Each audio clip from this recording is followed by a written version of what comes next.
Lesson 5. Think prevention rather than reaction.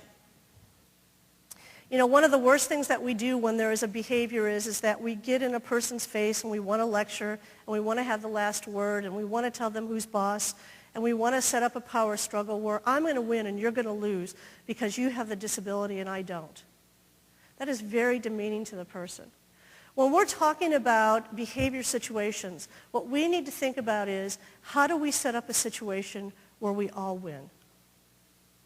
Not where somebody loses. Because if you create a power struggle with somebody, the reality of it is that oftentimes you will lose.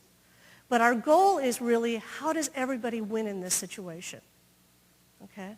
And so when the behavior is not happening, that's the time when we start teaching relaxation strategies, self-management, communication, that will help the individual that when they start identifying the signs of anxiety, that they are able to cope better.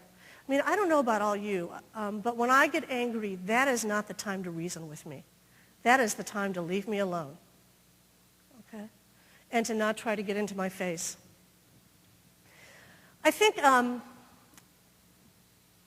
behavioral assessment, really being able to look at a behavior, requires a team approach, and that includes families and professionals together. I've been in this field for a lot of years. I actually started working with individuals with autism around, as a student around 1970. So you can imagine how many changes I've seen in the profession. Back in those days, if we had had a conference or a meeting for professionals who worked with individuals with autism, it probably would have been a table of about 10 that would have shown up. Ruth, Margaret Creedon, right? Just a few of us would have been there. And one of the things that really concerns me now is that we have so many people who are getting into the profession now who identify themselves as experts. I'm not an expert in autism. Believe me, I have made mistakes. Believe me, I have made mistakes. I mean, it's interesting. In autism, we see these trends come and go. In the 70s, we used to focus on getting people to maintain eye contact. And so we would write goals like, Susie will maintain eye contact for 30 minutes. And we put an M&M on our forehead to make it more enticing. Okay? And so somewhere out there are individuals that I train to be stalkers. Okay?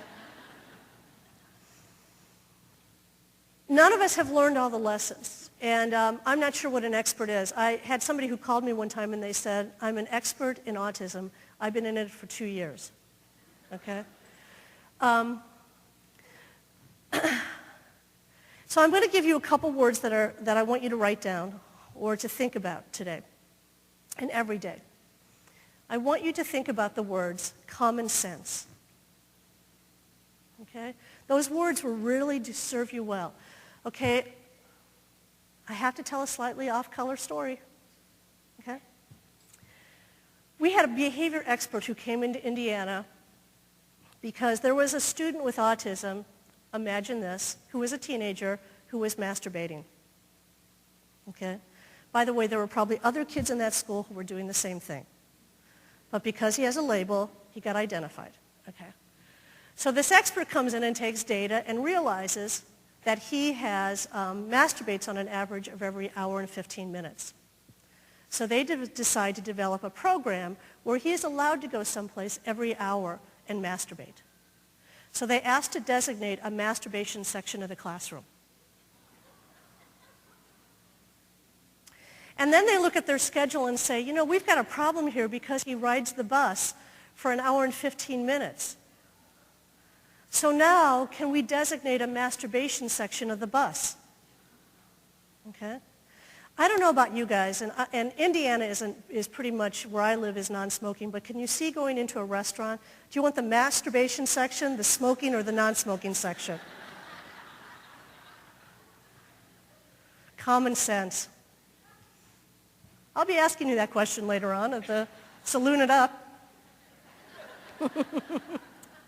And I can guess which side of the room's going to be the heaviest. So remember that behavior serves a purpose, and our job is really to figure out that purpose. And I'm not going to lie to you, sometimes it requires connecting with the Autism Psychic Network to figure out what that purpose is.